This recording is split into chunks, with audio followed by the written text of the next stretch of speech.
Continuamos con el libro Jesús de Nazaret, del autor Joseph Ratzinger, Benedicto XVI. Capítulo 4. La oración sacerdotal de Jesús.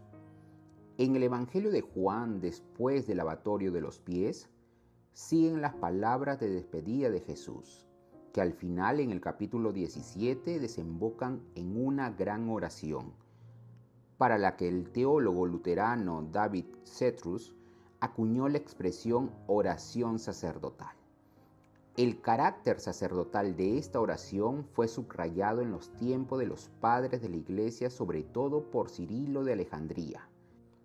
André Philip cita en su monografía sobre Juan 17 un texto de Ruperto de Dux, en el que se resume el carácter esencial de la plegaria de una manera muy bella. Así ha orado por nosotros el sumo sacerdote, que él era mismo quien ofrecía el sacrificio y la víctima propiciatoria sacrificada, sacerdote y sacrificio. 1. La fiesta judía de la expiación como trasfondo bíblico de la oración sacerdotal. He encontrado la clave para la comprensión justa de este gran texto en el libro citado de Philip. Él hace ver que esta oración solo puede entenderse teniendo como telón de fondo la liturgia de la fiesta judía de la expiación. El rito de la fiesta, con su rico contenido teológico, tiene su cumplimiento en la oración de Jesús. Se realiza en el más estricto sentido de la palabra. El rito se convierte en la realidad que significa. Lo que allí se representaba con acciones rituales, ahora sucede de manera real y se cumple definitivamente.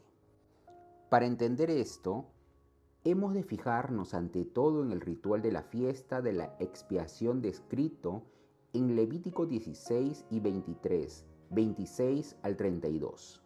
En aquel día, mediante los sacrificios prescritos, 2 machos cabríos, un carnero para el holocausto, un novillo, el sumo sacerdote ha de ofrecer primero la expiación por sí mismo, después por su casa, es decir, por la clase sacerdotal de Israel en general, y finalmente por toda la comunidad de Israel.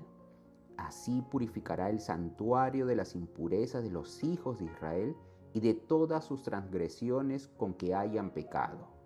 Lo mismo hará con la tienda de reunión que mora con ellos, en medio de sus impurezas.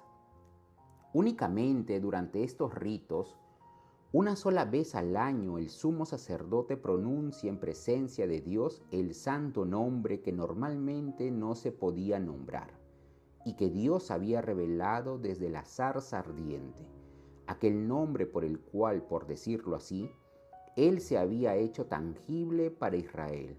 La finalidad del gran día de la expiación, por tanto, es volver a dar a Israel su carácter de pueblo santo tras las transgresiones de todo un año, de encauzarlo de nuevo hacia su destino de ser el pueblo de Dios en medio del mundo. En ese sentido, se trata de lo que constituye el fin más íntimo de la creación en su conjunto: crear un espacio para dar respuesta al amor de Dios, a su voluntad santa.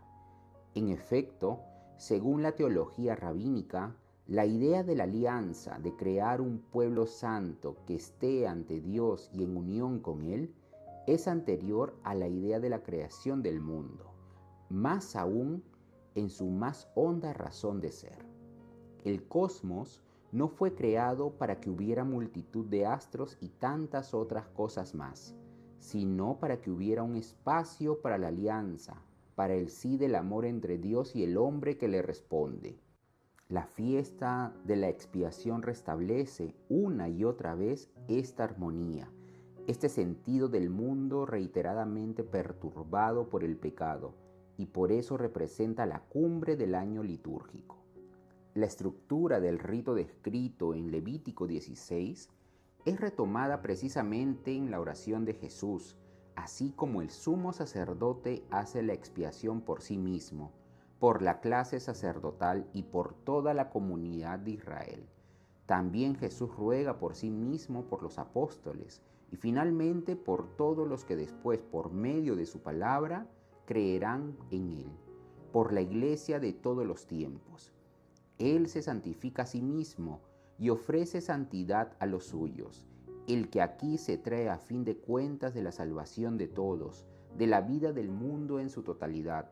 No obstante, los límites que se establecen respecto al mundo será objeto de ulteriores reflexiones. La oración de Jesús lo presenta como el sumo sacerdote del gran día de la expiación.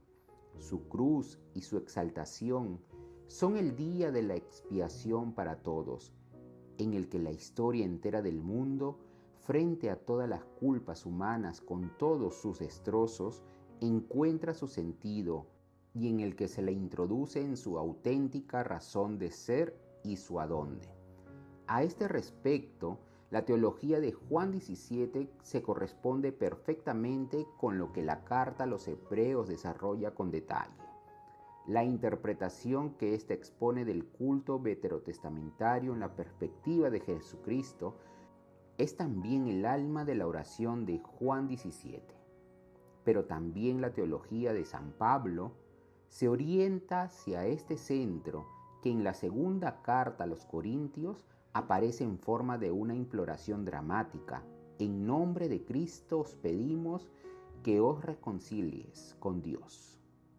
¿Y acaso no es verdad que el problema esencial de toda la historia del mundo es el ser hombres no reconciliados con Dios y con el Dios silencioso, misterioso, aparentemente ausente y sin embargo omnipresente? La oración sacerdotal de Jesús es la puesta en práctica del día de la expiación. Es, por decirlo así, la fiesta siempre accesible de la reconciliación de Dios con los hombres. Llegados a este punto, se impone la cuestión sobre la relación entre la oración sacerdotal de Jesús y la Eucaristía. Hay intentos de interpretar esta oración como una especie de plegaria eucarística, de presentarla de alguna manera como la versión joánica de la institución del sacramento. Estos intentos no se pueden sostener, sin embargo, existe una relación más profunda. En el coloquio de Jesús con el Padre, el rito del día de la expiación se transforma en plegaria. Aquí se hace concreta aquella renovación del culto a la que apuntaban la purificación del templo y las palabras de Jesús para explicar aquel episodio. Los sacrificios de animales quedan superados. En su lugar se pone lo que los padres griegos llamaban tisía, sacrificio en modo de palabra, y que Pablo califica de manera muy parecida la loquilatrería, como culto modelado por la palabra correspondiente a la razón. Ciertamente esta palabra, que ocupa el lugar de los sacrificios, no es mera palabra. Ante todo, no es solo un hablar humano, sino palabra de aquel que es la palabra, y que por tanto arrastra todas las palabras humanas dentro del diálogo interior de Dios, en su razón y en su amor. Pero además es más que palabra, porque esta palabra eterna ha dicho: tú no quieres sacrificios ni ofrendas, pero me has preparado un cuerpo. La palabra es carne, más aún es un cuerpo entregado, es sangre derramada. Con la institución de la Eucaristía, Jesús transforma su padecer, la muerte, en palabra, en la radicalidad de su amor que se entrega hasta la muerte. De este modo, Él mismo se convierte en templo, en la medida en que la oración sacerdotal es una forma de poner en práctica la autoentrega de Jesús, constituye el nuevo culto y está internamente unida con la Eucaristía. Deberemos volver sobre todo esto cuando tratemos de la institución de este sacramento. Antes de centrar nuestra atención en cada uno de los temas de la oración sacerdotal, hay que mencionar aún otra referencia al Antiguo Testamento, resaltada también por André Feuillet. El autor advierte que la profundización espiritual y la renovación de la idea del sacerdocio que se encuentran en Juan 17 ya se habían desarrollado con antelación en los cantos de Isaías sobre el siervo de Dios, especialmente en Isaías 53. El siervo de Dios que carga con la iniquidad de todos, que se ofrece a sí mismo como expiación, que lleva el pecado de muchos, desempeña con todo eso el ministerio del sumo sacerdote, cumple la figura del sacerdocio desde dentro. Es sacerdote y víctima a la vez, y de este modo realiza la reconciliación. Con ello, los cantos del siervo de Dios continúan en la línea de ahondar en la idea del sacerdocio y el culto, como ya se había hecho en la tradición profética, especialmente en Ezequiel. Aunque en Juan 17 no se encuentra ninguna referencia directa a los cantos del siervo de Dios, la visión de Isaías 53 resulta fundamental para el nuevo concepto de sacerdocio y culto que aparece en todo el Evangelio de Juan, y de modo particular en la oración sacerdotal. Hemos encontrado dicha relación de manera manifiesta en el capítulo sobre el lavatorio de los pies. Aparece claramente perceptible también en el sermón del buen pastor, en el cual Jesús dice 5 veces que este pastor ofrece la vida por sus ovejas, retomando así de manera evidente Isaías 53. En la novedad de la figura de Jesucristo, visible en la ruptura externa con el templo y sus sacrificios, se conserva no obstante la íntima unidad con la historia de la salvación de la antigua alianza. Si pensamos en la figura de Moisés, que intercediendo por la salvación de Israel ofrece su vida a Dios, se puede ver claramente una vez más esta unidad, cuya demostración es precisamente un objetivo esencial del Evangelio de Juan. 2. 4 grandes temas de la oración sacerdotal. Quisiera entresacar ahora 4 temas principales de la gran riqueza de Juan 17, en los que aparecen aspectos esenciales de este importante texto y con ello del mensaje joánico en general. Esta es la vida eterna. El primer tema lo encontramos en el versículo 3. Esta es la vida eterna, que te conozcan a ti, único Dios verdadero, y a tu enviado Jesucristo. El tema vida, que ya desde el prólogo impregna todo el Evangelio, aparece necesariamente también en la nueva liturgia de la expiación que se realiza en la oración sacerdotal. La tesis de Rudolf Schnackenburg y otros, según los cuales este versículo sería una glosa añadida posteriormente, puesto que la palabra vida no vuelve a aparecer en lo sucesivo en Juan 17, nace a mi parecer, como ocurre en la distinción de las fuentes en el capítulo sobre el lavatorio de los pies, de esa lógica académica que adopta como criterio la forma de composición de un texto elaborado hoy por los estudiosos para valorar un modo de hablar y de pensar tan diferente como el que encontramos en el Evangelio de Juan. La expresión vida eterna no significa la vida que viene después de la muerte, tal vez como piensa de inmediato el lector moderno, en contraposición a la vida actual, que es ciertamente pasajera y no una vida eterna. Vida eterna significa la vida misma, la vida verdadera, que puede ser vivida también en este tiempo y que después ya no puede ser rebatida por la muerte física. Esto es lo que realmente interesa, abrazar ya desde ahora la vida verdadera, que ya nada ni nadie puede destruir. Este significado de vida eterna aparece muy claramente en el capítulo sobre la resurrección de Lázaro. El que cree en mí, aunque haya muerto, vivirá. El que está vivo y cree en mí no morirá para siempre. Vivirán porque yo sigo viviendo, dice Jesús a sus discípulos durante la última cena, enseñando con ello una vez más que lo característico del discípulo de Jesús es que vive, que él, mucho más allá del simple existir, ha encontrado y abrazado la verdadera vida que todos andan buscando. Basándose en estos textos, los primeros cristianos se han denominado sencillamente como los vivientes. Ellos habían encontrado lo que todos buscan, la vida misma, la vida plena y por tanto indestructible. Mas, ¿cómo se puede llegar a eso?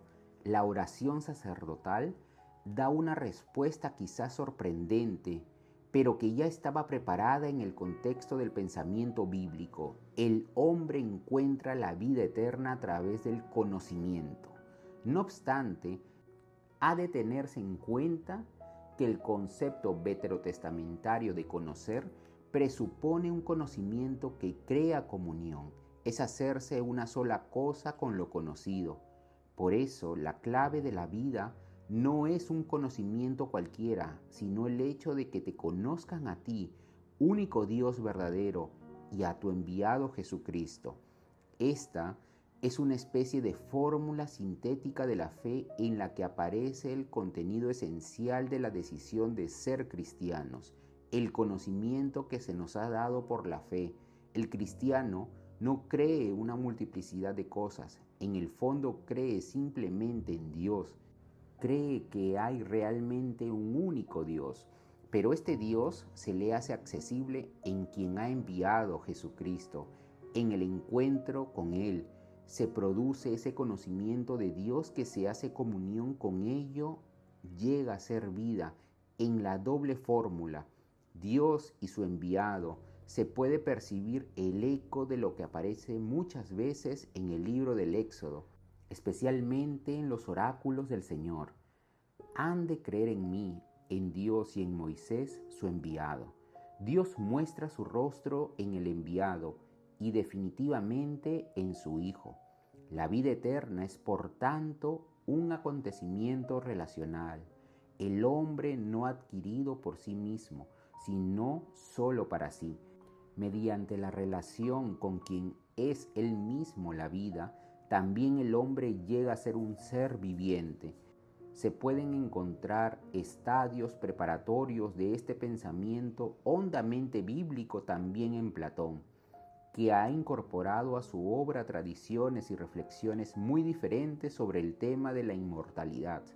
Así encontramos en él la idea según la cual el hombre puede hacerse inmortal uniéndose a lo que es inmortal. Cuanto más acoge en sí la verdad, se une a la verdad y se adhiere a ella, tanto más vive en función de ella y se ve colmado de lo que no puede ser destruido, en la medida en que, por decirlo así, se adhiere a la verdad, en la medida en que está sujeto a lo que permanece, puede estar seguro de la vida después de la muerte, de una vida plena de salvación. Lo que en este caso se busca a tientas, aparece con espléndida claridad en la palabra de Jesús. El hombre ha encontrado la vida cuando se sustenta en él, que es la vida misma. Entonces, muchas cosas en el hombre pueden ser abandonadas. La muerte puede sacarlo de la biosfera, pero la vida que la trasciende, la vida verdadera, esa perdura. El hombre tiene que insertarse en esa vida que Juan, distinguiéndola del bios, llama Zoe. Lo que da a esa vida que ninguna muerte puede quitar es la relación con Dios en Jesucristo. Es obvio que con este vivir en relación se entiende un modo de existencia bien concreta. Se entiende que fe y conocimiento no son un saber cualquiera que tiene el hombre entre otros saberes más, sino que constituyen la forma de su existencia. Aunque en este punto no se habla del amor, es evidente, sin embargo, que el conocimiento de aquel que es el amor mismo se convierte en amor en toda la magnitud de su don y su exigencia. Santifícalos en la verdad. En segundo lugar, quisiera escoger el tema de la consagración y de consagrar, santificar, el tema que indica de la manera más neta la conexión con el acontecimiento de la reconciliación y con el sumo sacerdocio. En la plegaria por los discípulos, Jesús dice: santifícalos en la verdad, tu palabra es verdad, y por ello me consagro yo para que también se consagren ellos en verdad. Tomemos otro pasaje de los discursos en que se relatan polémicas con los adversarios, pero que entra dentro de este contexto. En él Jesús se identifica como quien el Padre consagró y envió al mundo. Se trata, por tanto, de una triple consagración. El Padre ha consagrado al Hijo y lo ha enviado al mundo. El Hijo se consagra a sí mismo y ruega que por su consagración los discípulos sean consagrados en la verdad. ¿Qué significa consagrar? Consagrado, es decir, santo. Kadosh en la Biblia hebrea. En su pleno sentido, según la concepción bíblica, es solo Dios mismo. Santidad es el término usado para expresar su particular modo de ser, el ser divino como tal.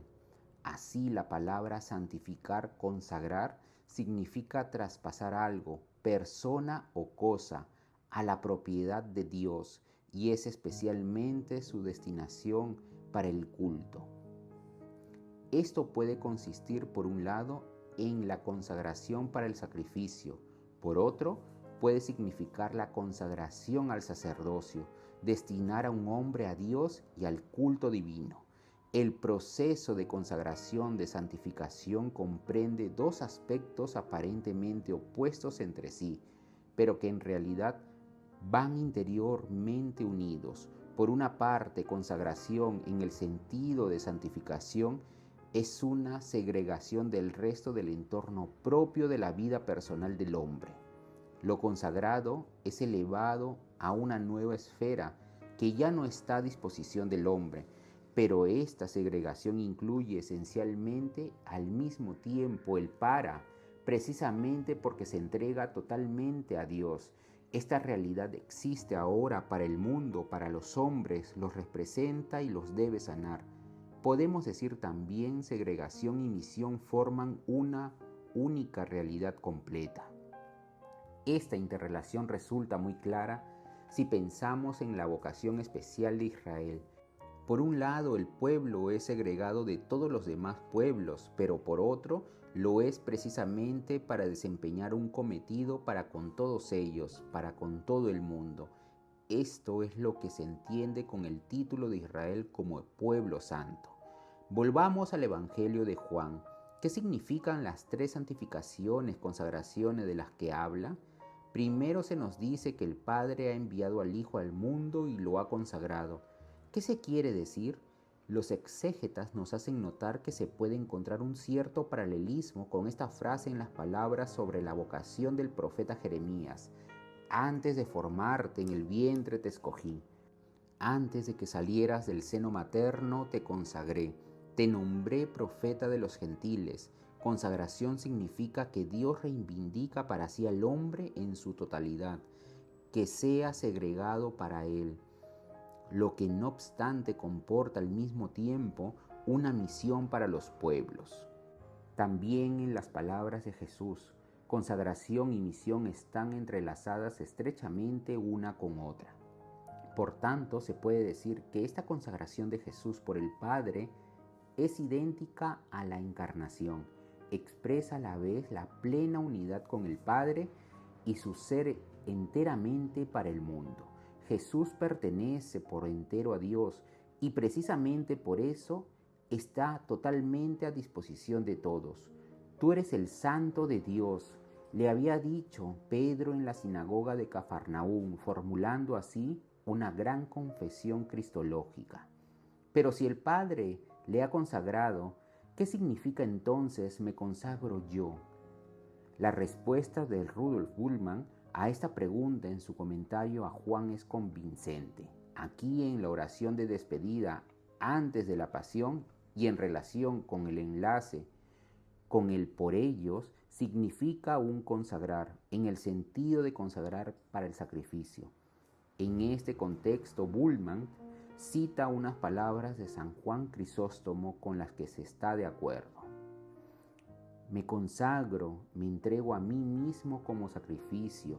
Mientras la primera consagración se refiere a la encarnación, aquí se trata de la pasión como sacrificio. Bultmann ha explicado muy bellamente la íntima conexión entre las dos consagraciones. La consagración de Jesús por el Padre, su santidad, es un ser para el mundo, o sea, para los suyos. Esta santidad no es un ser diferente del mundo de modo estático, sustancial, sino una santidad que Él adquiere paulatinamente en el cumplimiento de su compromiso en favor de Dios y contra el mundo. Pero este cumplimiento significa sacrificio. En el sacrificio Jesús está así, en ese modo que solo es propio de Dios, tanto contra el mundo como a la vez en favor suyo. En esta afirmación se puede criticar la distinción radical entre el ser sustancial y el cumplimiento del sacrificio. El ser sustancial de Jesús es cuanto tal, es totalmente una dinámica del ser para ambos, son inseparables. Pero quizás también Bullmann quiso decir precisamente esto.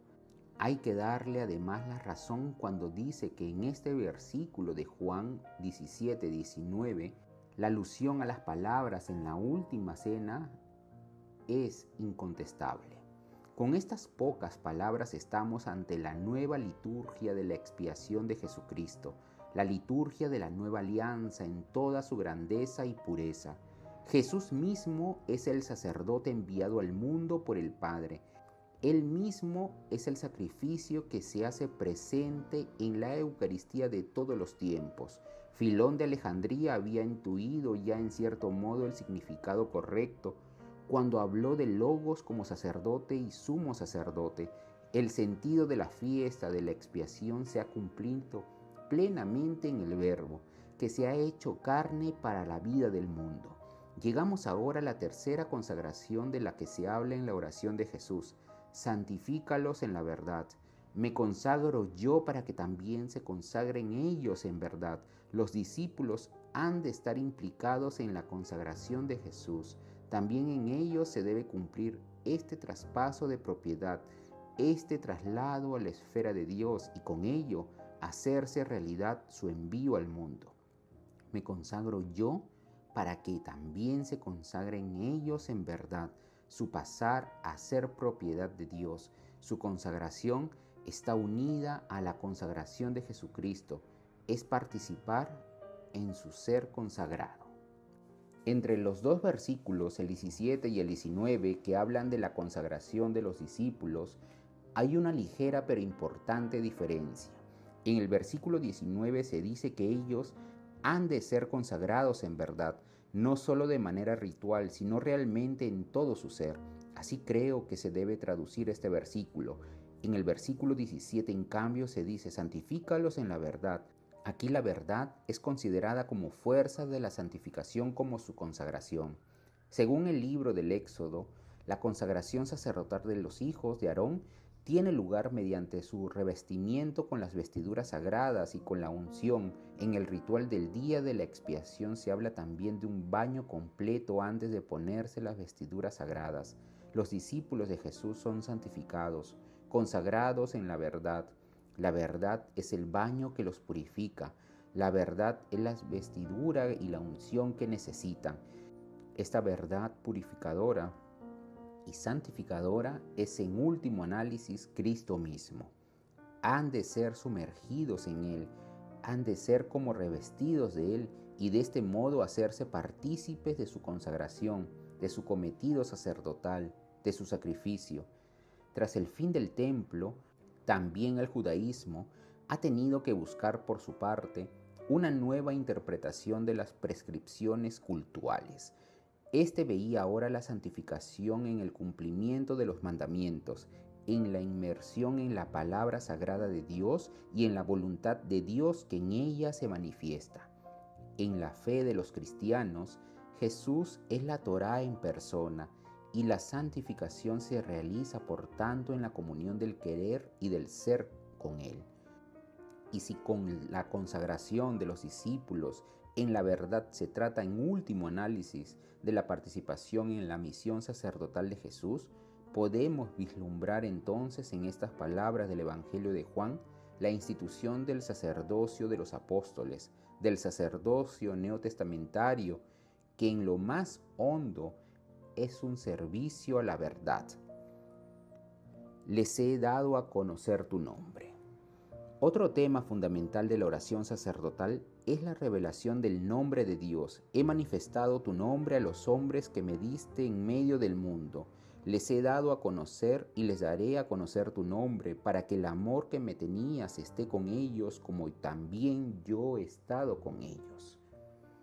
Es obvio que con estas palabras Jesús se presenta como el nuevo Moisés, que lleva a término lo que en antaño había comenzado junto a la zarza ardiente. Dios había revelado su nombre a Moisés. Este nombre era más que una palabra, significaba que Dios se dejaba invocar, que había entrado en comunión con Israel. Así, en el curso de la historia de la fe de Israel, se hacía cada vez más nítido que con la expresión nombre de Dios se quería aludir a su inmanencia, a su presencia actual en medio de los hombres, una presencia por la cual Él está totalmente aquí y no obstante trasciende infinitamente todo lo que es humano y mundano. Nombre de Dios significa Dios como el que está presente entre los hombres. Así se dice que el templo en Jerusalén ha sido elegido por Dios como morada de su nombre. Israel jamás habría osado decir sencillamente, allí habita Dios. Sabía que Dios es infinitamente grande, que trasciende y abarca el universo, y sin embargo estaba realmente presente Él mismo. Esto es lo que se entiende cuando se dice, allí Él ha establecido su nombre, está realmente presente y no obstante sigue siendo inmensamente más grande e inaprehensible. El nombre de Dios es Dios mismo como aquel que se nos entrega, a pesar de toda la certeza de su cercanía y todo el regocijo por ello. Él sigue siendo siempre infinitamente más grande. Jesús habla del nombre de Dios partiendo de ese concepto, cuando dice que ha dado a conocer el nombre de Dios y que quiere hacerlo conocer aún.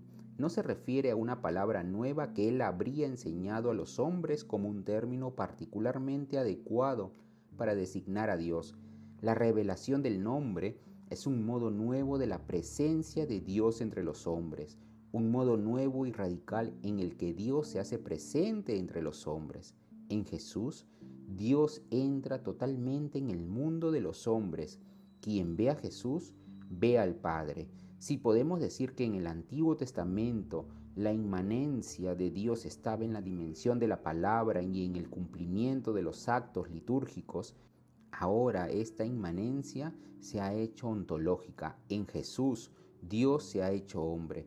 Dios ha entrado en nuestro mismo ser. En Él, Dios es realmente el Dios con nosotros, la encarnación por la que se ha realizado esta nueva forma de ser de Dios como hombre, se convierte mediante su sacrificio en un acontecimiento para toda la humanidad, como el resucitado viene de nuevo para hacer de todos su cuerpo, el templo nuevo. La revelación del nombre tiende a que el amor que me tenías esté con ellos, como también yo estoy con ellos. Tiende a la transformación del cosmos para que en unidad con Cristo se convierta de manera completamente nueva en la verdadera morada de Dios. Basile Studer ha hecho notar que en los comienzos del cristianismo ciertos ambientes de influencia judía habrían desarrollado una cristología particular del nombre.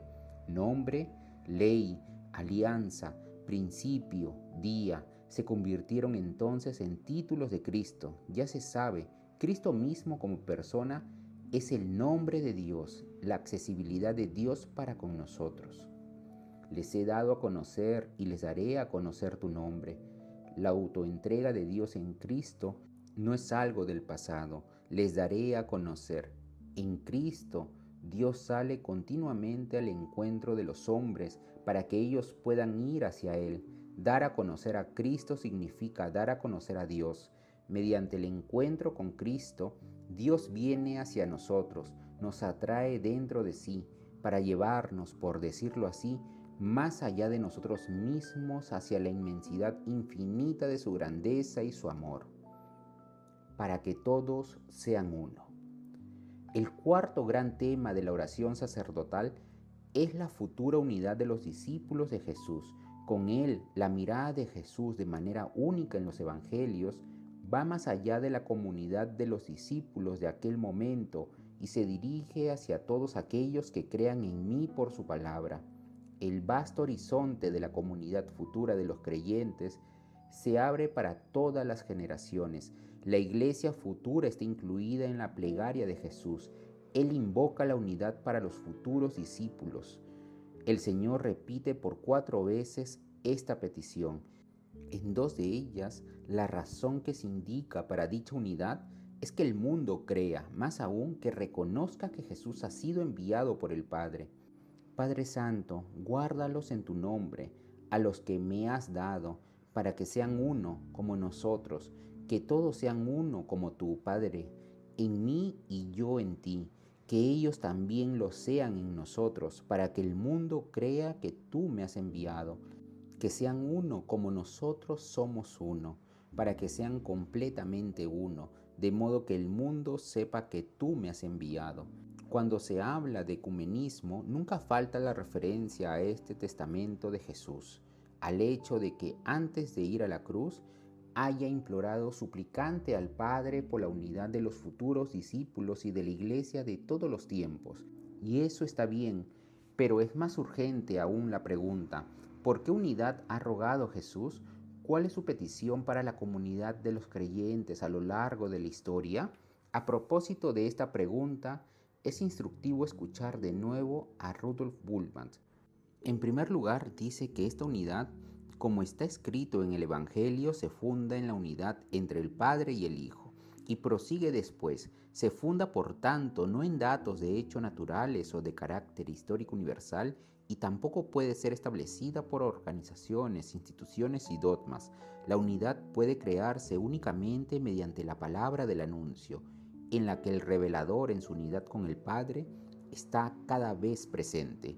Y aunque el anuncio necesite de instituciones y dogmas para su realización en el mundo, estos no pueden garantizar la unidad de un anuncio auténtico. Por otro lado, la unidad del anuncio no se frustra necesariamente por el fraccionamiento efectivo de la Iglesia, que por lo demás es precisamente consecuencia de sus instituciones y sus dogmas. La palabra puede resonar de modo auténtico en cualquier lugar en la que se mantenga la tradición, y puesto que la autenticidad del anuncio no es controlable, y dado que la fe que responde a la palabra es invisible, también la unidad auténtica de la comunión es invisible. Es invisible porque no es en absoluto un fenómeno mundano. Estas frases son sorprendentes. Habría que discutir en ellas muchas cosas, ante todo el concepto de instituciones y de dogmas. Pero después, y más aún con el concepto de anuncio, que obviamente sería el artífice de la unidad, ¿es verdad que en el anuncio está presente el revelador en su unidad con el Padre? ¿Acaso no está con frecuencia sorprendentemente ausente? Pues bien, Bultmann nos da un cierto criterio sobre el ambiente donde la palabra resuena de modo auténtico, allí donde se mantiene la tradición. ¿Qué tradición? Habría que preguntar. ¿De dónde proviene? ¿En qué consiste? Además se dice, no cualquier modo es auténtico, pero ¿cómo podemos reconocerlo? El anuncio auténtico crearía él mismo la unidad. El fraccionamiento de hecho de la Iglesia no sería capaz de obstaculizar la unidad que proviene del Señor, nos dice Bultmann. Por tanto, ¿qué necesidad hay de ecumenismo, puesto que la unidad se crea en el anuncio y no se ve obstaculizada por las divisiones de la historia? Quizás sea significativo también que Bultmann use la palabra iglesia donde habla de fraccionamiento y en cambio de comunidad, donde trata de la unidad. La unidad del anuncio no es controlable, nos dice. Por eso la unidad de la comunidad sería invisible como lo es la fe. La unidad sería invisible porque no es en absoluto un fenómeno mundano. Pero entonces, ¿es esta la interpretación correcta de la súplica de Jesús? Ciertamente es verdad que la unidad de los discípulos de la futura iglesia que Jesús pide no es un fenómeno mundano. Esto lo dice el Señor muy claramente. La unidad no viene del mundo. No es posible lograrla con las fuerzas que son propias del mundo. Las mismas fuerzas del mundo conducen a la división. Eso lo vemos. En la medida en que el mundo actúa en la iglesia, en el cristianismo, se producen divisiones. La unidad solo puede venir del Padre a través del Hijo. está relacionada con la gloria que da el Hijo, con su presencia que se nos da por el Espíritu Santo, una presencia que es fruto de la cruz, de la transformación del Hijo en la muerte y la resurrección. Pero la fuerza de Dios actúa entrando en medio del mundo en el cual viven los discípulos, y lo ha de hacer de tal manera que permita al mundo reconocerla, y llegará así a la fe. Lo que no proviene del mundo puede y debe ser absolutamente algo que sea eficaz en y para el mundo, y que éste lo pueda percibir. La oración de Jesús por la unidad apunta precisamente a eso, que es a través de la unidad de los discípulos se haga visible a los hombres la verdad de su misión. La unidad ha de aparecer, ser reconocible y reconocible, precisamente como algo que no existe en ninguna otra parte en el mundo, como algo inexplicable desde las fuerzas propias de la humanidad y que por tanto deja ver la acción de una fuerza diferente. Jesús mismo queda legitimado mediante la unidad humanamente inexplicable de sus discípulos a lo largo de todos los tiempos. Se hace patente que Él es realmente el Hijo. Dios se hace reconocible así como creador de una unidad que supera la tendencia del mundo a la disgregación. El Señor ha pedido por esto, por una unidad que solo es posible a partir de Dios y a través de Cristo, pero una unidad que aparece de una manera tan concreta que deja ver la presencia y la acción de la fuerza de Dios. Por eso, los esfuerzos por una unidad visible de los discípulos de Cristo siguen siendo una tarea urgente para los cristianos de todo tiempo y lugar. No basta la unidad invisible de la comunidad. ¿Podemos conocer algo más aún sobre la naturaleza y el contenido de la unidad por la que implora Jesús? Un primer elemento esencial de dicha unidad ha surgido ya en nuestras consideraciones precedentes. Se funda en la fe en Dios y en su enviado, Jesucristo. La unidad de la iglesia futura se basa, pues, en la fe que Pedro, tras la deserción de los discípulos, profesó en nombre de los 12 en la sinagoga de Cafarnaúm. Nosotros creemos y sabemos que tú eres el Santo consagrado por Dios. Juan 6:69. Por lo que se refiere al contenido, esta confesión de fe es muy cercana a la oración sacerdotal. Aquí encontramos a Jesús como quien el Padre ha consagrado, santificado, que se consagra para los discípulos y que consagra a los mismos discípulos en la verdad. La fe es más que una palabra, más que una idea, significa entrar en comunión con Jesucristo y a través de Él, con el Padre. Él es el verdadero fundamento de la comunidad de los discípulos, la base para la unidad de la iglesia. En su núcleo, esta fe es invisible, pero puesto que los discípulos se unen al único Cristo, la fe se convierte en carne e incorpora a cada uno en un verdadero cuerpo. La encarnación del Logos continúa hasta la plenitud de Cristo. En la fe en Cristo como enviado del Padre se incluye como segundo elemento la estructura de la misión. Hemos visto que santidad, es decir, pertenencia al Dios vivo, significa misión.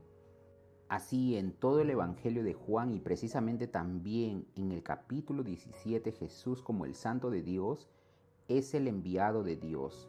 Todo su ser es ser enviado. El significado de esto se ve en una expresión del capítulo 7, donde el Señor dice: mi doctrina no es mía, Él vive enteramente del Padre y no se le opone en nada, nada que sea meramente suyo. En los sermones de despedida, este ser característico del Hijo se extiende y se aplica también al Espíritu Santo. No hablará por su cuenta, sino que hablará lo que oiga. El Padre envía el Espíritu en nombre de Jesús. Jesús lo envía desde el Padre. Después de la resurrección, Jesús atrae a los discípulos dentro de esta corriente de la misión. Como el Padre me ha enviado, así también les envío yo. Para la comunidad de los discípulos de todos los tiempos, la condición de ser enviada por Jesús ha de ser un signo característico. Esto significa siempre para ella: mi doctrina no es mía. Los discípulos no se anuncian a sí mismos, sino que dicen lo que han oído. Ellos representan a Cristo, como Cristo representa al Padre. Se dejan guiar por el Espíritu Santo, sabiendo que en esta fidelidad absoluta está operando al mismo tiempo un dinamismo de maduración. El Espíritu de la verdad les guiará hasta la verdad plena. Para expresar esta característica esencial de los discípulos de Cristo de ser enviados y su vinculación a su palabra y a la fuerza de su espíritu, la Iglesia antigua ha encontrado la forma de la sucesión apostólica. El perdurar de la misión es sacramento, es decir, no una facultad administrada autónomamente, ni tampoco una institución hecha por los hombres, sino un estar incluidos en el Verbo desde el principio, en la comunidad de los testigos creada por el Espíritu. La palabra griega sucesión tiene un sentido estructural y de contenido a la vez. Significa el perdurar de la misión en los testigos, pero también indica el contenido, la palabra transmitida a la cual el testigo está vinculado por el sacramento. Junto con la sucesión apostólica, la Iglesia antigua ha encontrado, no inventado, otros dos elementos fundamentales para su unidad: el canon de la Escritura y la llamada regla de fe.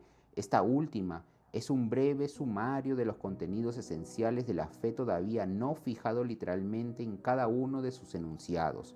Un sumario que ha encontrado una forma elaborada según criterios litúrgicos en las distintas confesiones de fe bautismales de la Iglesia primitiva. Esta regla de fe o confesión de fe es la verdadera hermenéutica de la Escritura, la clave tomada de ella misma para interpretarla según su espíritu. La unidad de estos tres elementos constitutivos de la Iglesia, el sacramento de la sucesión, la Escritura y la regla de fe, confesión, es la verdadera garantía de que la palabra pueda resonar de modo auténtico y se mantenga la tradición. Naturalmente, en el Evangelio de Juan no se habla de este modo de los tres pilares de la comunidad de los discípulos de la Iglesia, pero con la referencia a la fe trinitaria y al ser enviados se han puesto sus fundamentos.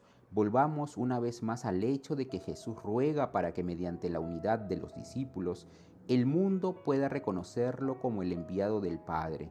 Este reconocer y creer no es una cuestión meramente intelectual, es el ser tocado por el amor de Dios, algo pues que transforma, el don de la vida verdadera. Se puede ver así la universalidad de la misión de Jesús. No concierne solamente a un círculo limitado de elegidos. Su meta es el cosmos, el mundo en su totalidad. A través de los discípulos y su misión, el mundo en su conjunto ha de ser rescatado de su alineación, debe hallar la unidad con Dios. Este horizonte universal de la misión de Jesús aparece también en otros dos textos importantes del cuarto evangelio. Primero, en el coloquio nocturno de Jesús con Nicodemo: tanto amó Dios al mundo que entregó a su Hijo único. Y después, ahora poniendo el acento en el sacrificio de la vida, en el sermón sobre el pan en Cafarnaúm: el pan que yo daré es mi carne para la vida del mundo. Pero, ¿cómo se relaciona este universalismo con las duras palabras del versículo 9 de la oración sacerdotal? Te ruego por ellos, no ruego por el mundo. Para comprender la unidad interior de las dos peticiones aparentemente opuestas, hemos de tener en cuenta que Juan usa la palabra cosmos, mundo, en un doble sentido. Por un lado, toda la creación de Dios, que es buena, especialmente los hombres como criaturas suyas, que Él ama hasta entregarse a sí mismo en el Hijo.